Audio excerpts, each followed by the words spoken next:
Hey everyone, my name is Ryan Maxwell and welcome to your Student Break Design to Move series brought to you by Fluid Health and Fitness. Today we're going to show you how to go through a handful of stretching and strengthening exercises to help to restore the natural kinetic balance in your body. Oftentimes as a student we sit for long periods of time, and due to which we place our body and our posture into a fixed position that can lead to strength relationship imbalances that will break us down, reduce circulation, and actually make us less efficient because we're not getting enough oxygen to our brain. So that's why we're going to show you 4 or 5 different stretches and a couple strength exercises to reduce those chronic tension relationships, help to restore your joints' kinetic balance, and get the circulation back to your brain so you can attack your day and get the most out of your education. If you have questions, reach out to us at admin@fluidhealthandfitness.com or visit us at our website at fluidhealthandfitness.com. Let's get right to it. The first muscle we're going to want to release is the hamstring. Commonly, we refer to a sloppy or a lazy person's posture as exokyphosis, or a rounding of the spine, because we put certain muscles into a shortened position, one of which is going to be the hamstrings. If you think about it, the hamstring attaches from the lower portion of the leg up to the pelvis through the ischial tuberosity, and it can be in a shortened position. We're in a seated posture with our knees bent and our hips tilted under. So that shortens the muscle and has a tendency to reduce its length. So when we stand up, that hamstring is still tight and it pulls the pelvis under, creating excess pressure on the anterior portion of our spine.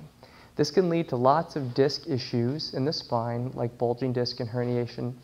We want to reduce the pressure in the hamstrings, to which there's a real quick way to release the hamstring, and there's a couple pointers we want to make sure that we get across in today's video. First off, when you complete a stretch, make sure that you don't pull it so far that you're ever in pain. Pain is an indication that you're putting so much pressure into the muscle that you could actually be creating trauma in the muscle and actually doing more harm than good. Secondly, we want to make sure that when you stretch, you're not stretching the muscle so strong or so tightly that it pulls the attachment points that it's connected to from its natural centered position. So the joint shouldn't move. And last, as you go through the stretch, you're going to want to make sure to use the agonist and antagonist relationships to your advantage so you can get the muscle to relax naturally. What it basically means, if I flex one muscle, one is going to stretch. And those are called force couple relationships. So if I'm going to stretch out my hamstring, I'm going to flex one muscle on the opposite side, namely the quad and the erectors of the spine, so that I can get it to naturally lengthen as it would during gait or functional movement. So to do the stretch, we're going to stand up, we're going to arch our backs, stick our leg out in front of us so that the toe is up towards the shin, lock our knee out, and make sure that the pelvis stays stationary and doesn't rotate side to side or up or down. I'm going to pull my arms back so I create extension through the spine, and then I'm going to bend down until I feel the first point of resistance on the hamstring. The first point of resistance is where the muscle starts to feel a tug, but there's no pain. That's the beginning of our stretch cycle. Once I get to that tip or that nice little pressure, I'm going to flex the quad, flex the arched muscles in my back, the extensors, and see if I can get the muscle to relax and tip lower. If I breathe in, it'll help to pull my ribcage up, pull my back more into extension, and I should see that I can get a little bit deeper each time. You want to go through 3 to 4 breathing cycles where you breathe in deeply and breathe out slowly for a count of 2 in and a 4 count out. And then you'll notice that you'll slowly ratchet the hip down, making note that the back, again, won't round or hunch, the knee won't buckle, and the toe won't rotate out or flop down. Go through both sides of the body, and when you're done, walk around a bit and notice how you'll feel more engagement or facilitation of your glutes and maybe a little less pressure on your lower back. We're going to go into our next stretch, which is going to highlight the hip flexors, so let's get started. The hip flexors are the muscles that attach the femurs at the front of the hip to the pelvis and the front of the spine. They allow us to pull our leg up into flexion. Now, obviously, if I'm in a seated position, these muscles can be tightened or shortened. So even though we're not working them, the reduction in the length of the muscle can lead to a natural reduction of the patchwork of the muscle fibers that make up those muscles, so that when I open up and stand up again, the pressure from that shortened muscle can pull my tailbone under and create compression forces in the spine. It's the exact opposite of the hamstrings that we just targeted. Either way, know that these can traditionally be shortened and may need to be at least, if not lengthened, allow the muscle to regenerate itself by promoting circulation, by reducing the tone of the muscle. We do that over the course of multiple sessions of stretching by applying a simple stretching technique where we go into a static kneeling position. I'm going to go down onto the ground and kneel on one knee.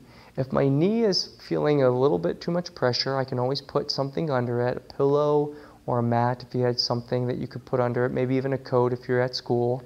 And you're going to tick the tailbone under, posteriorly pulling the pelvis under by flexing the butt and flexing the oblique. That's going to anchor the pelvis so I feel a nice deep stretch down the front of the hip. Once again, we don't want to go so far that we see the hip tip down, or a common mistake is to arch the back and lean forward, because instead of the muscle stretching, it actually pulls the spinal column forward. And we don't want to see the legs bow out. That's again an indicator that we're not centering our pelvis, and by extension, we're not going to get an effective stretch. So make sure to keep all of those cues in mind as we pull the tailbone under, flex the glute, and if I want to release that muscle, just like with the hamstring, I'm going to flex. It's an antagonistic relationship. The hip flexor pulls the pelvis down, the abdominals pull the pelvis up. So I can breathe out.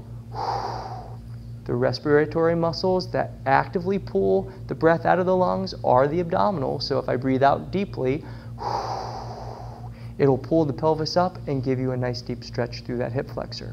Just like with the hamstring, you'll go through 3 to 4 breathing cycles, 2 out, 4 in, or rather, excuse me, the other way around, 4 out, 2 in, go through both sides of the body, and then we're going to take it up the kinetic chain into the chest. Okay, so we have Sam here. He's one of our trainers here at Fluid Health and Fitness, and we're going to go through the chest stretch now.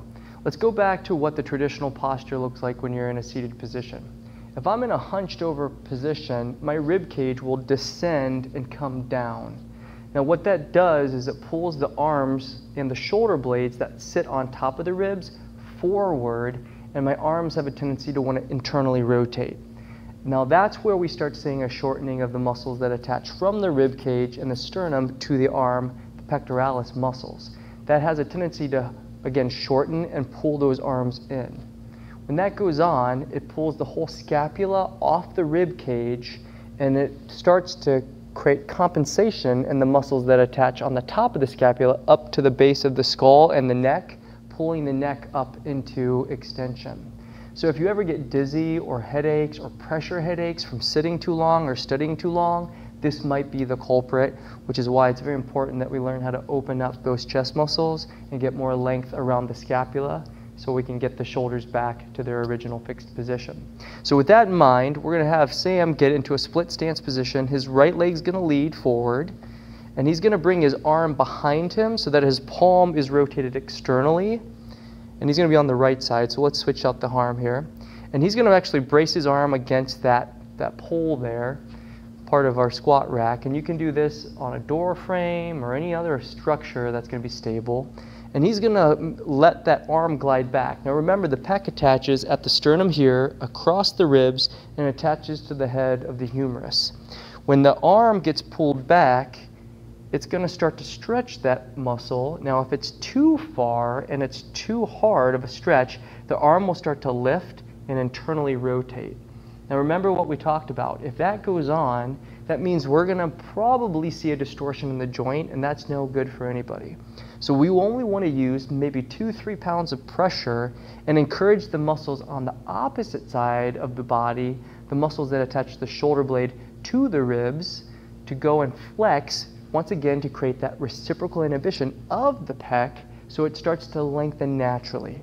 So we're just going to assist it by leaning forward, adding a little bit of pressure by pulling our weight forward, but we're going to make note that the rib cage doesn't roll back with it, distorting the rib cage that attaches that pec to the sternum, or again the arm rotating in like we just talked about.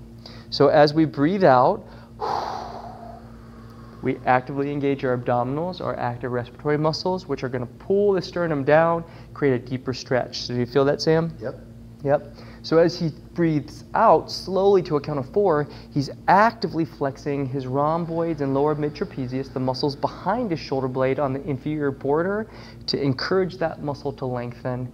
And again, we would go through 3 to 4 breathing cycles. Breathe in 2 through the nose, breathe out for 4 out, glide that arm back and gently push into it to encourage the stretch and release. Do both sides of the body, and then we're going to move into the upper traps. So the next group is going to be the trapezius muscles, and primarily the upper portion of the trapezius muscles. The muscles attach the scapula up to the skull and up through the base of the neck here on the back side of the body. When they're tight, it leads to an elevation of the shoulders and an internal rotation potentially with adduction of the arms. So what we're going to try to do is the exact opposite of that by drawing the shoulder down on both sides, almost like you're trying to pull the arm out of the socket, push it down towards the floor, and then we're going to start to bend our neck down into flexion, tucking our chin. We call this a double chin stretch because you're going to give yourself a double, triple, maybe a quad chin, right? So what this is going to do is start to lengthen the muscles through the cervical spine down to the base of the scapula or the superior ridge of the scapula, this little spine here. Now if he goes too far and he tucks his head too deep, the shoulders are going to start to shrug up. Now that shrugging, again, isn't really stretching the muscle, it's distorting the joint that it attaches to, so we're going to be mindful of that as we go through the stretch. One more time, we can use our breathing mechanics to help with the stretch. He's going to let his head fall down, hold the stretch for about 30 seconds, and then breathe in deeply. He'll expand through his thoracic rib cage, breathe out. Breathe all the air out of his lungs and tuck his chin down, encouraging the length of those muscles. We're going to go through one more time, 3 to 4 deep breathing cycles, 2 in through the mouth, 4 through the, 2 in through the nose, 4 out through the mouth, and start to see an elongation. You'll know that the job is working because the chin will tuck in deeper and deeper to the sternum. Good job, Sam. Remember that these are gentle structures and delicate structures, so we don't want to encourage any pain. There should never be any pain when we do these stretches, whether it's your hamstrings, quads, pecs, or traps. We always want to protect the muscle. And remember, if we pull too hard, it has a tendency to rip. Ripping creates more pressure, and the body will fill it in with collagen and actually stick up the system and make it worse. So passive is the key. Make sure to use your respiratory mechanics to emphasize the stretch, and always use the antagonist muscle to help encourage by flexing its partner to relax the other side of the joint. Good job. All right. Now we're going to get into activation. Activation can happen both locally and globally. We want to activate the inner core or inner unit of our body. It's a fancy way of saying being able to flex our abdominals and breathe at the same time. Very important, yet misunderstood. The abdominals hold the rib cage down, and if the rib cage is in a nice centered position and not hyperascended, then the diaphragm that's a dome inside the rib cage has the appropriate anchor point so that its length relationship is sound to create the most amount of force that it can create. Now that sounds like that may not be important, but since we breathe 2,000 times a day or 20,000 times a day, it's the biggest movement that we do as a human being, and if it's altered, all the other muscles that attach to the trunk, thorax, spine, and hips are going to be altered because of it. So we're going to want to learn how to center the rib cage, engage our diaphragm, and maintain our abdominal pressure all together to help reduce the chronic tension relationships that might be present in your body, leading to, again, dysfunction. So if you're at school, you may have a position where you can lay down, or a place where you can lay down, hopefully a couch, maybe even lay down on the ground, throw your coat down, or whatever it is that you need to protect your back. But what we want to do is get the body into an anatomically correct position. First, we're going to ground our heels by bending the knees and placing our feet flat on the ground. Make sure your feet are flat, and then you're going to slightly pull your heels back towards your butt so the feet don't move, but the hamstrings are engaged. So you want to feel that tone in the hamstring. The next thing we're going to do is breathe all the air out of our lungs so that our rib cage depresses. That's going to pull the ribs down and flex our abdominals. So the lower back should be felt on the mat. Now neutral is where there might be a slight curve in the spine, about 25 to 30 degrees. So basically about a finger's width from the floor in that lower arch of the back. So we're going to use the floor as a marker. So we're going to say push it all the way to the ground, but once you understand the relationship, you don't want to go all the way down. Okay? From there, we want to maintain the abdominal pressure and start to breathe in. The trick here is that we want to hold our abdominals, which actually oppose the diaphragm, and try to maintain the contracture of the abdominals so that the ribs stay descended, so that when we breathe in, the ribs will expand on the back lateral side, creating an excursion and opening the rib cage up. What's really cool is that these rib cages, or the ribs, serve as levers and attach to the facet joints at the back of the spine. The expansion of the rib actually serves as a lever and opens up the vertebrae so that we get more blood and circulation to the discs of that portion of our spine. Obviously important for the health of the spine and also for releasing chronic tension around the fascial relationships that attach the ribs and muscles to the spine. So if you're feeling chronic pressure between the shoulders or in the back, this is a quick way to relieve it and also condition our abs so we get a six-pack and learn how to increase the oxygen saturation to our entire body so we're more alert and more attentive. Obviously, as a student, this is something that you're going to want to do. So he's going to practice this by breathing through the nose, holding the abdominal pressure, making sure the ribs don't open up, and then breathe out and get all the air out of his lungs. He's going to breathe hard, pull the heels back subtly as he does that, so he's co-contracting his hamstrings and his abdominals together, holding the pressure for a second, and then breathing in again for 2. We would recommend that you start with 6 to 10 breathing cycles, and as you breathe out, start to notice the chronic tone or tension in the whole body start to release. The base of the skull will start to let go, so you'll be able to tuck your chin in a little bit deeper. You'll feel less pressure around the traps that we released. You'll feel less pressure around the pectoralis that we released, and you'll feel less pressure around the hip flexors and extensors, like the hamstrings and the hip flexors. Remember, now that we've gone through the positioning of the rib cage and we've gotten the abdominals and the diaphragm to work together, we want to put this into practice and help to stretch out the muscles through the extension of the back, or the whole length of the back.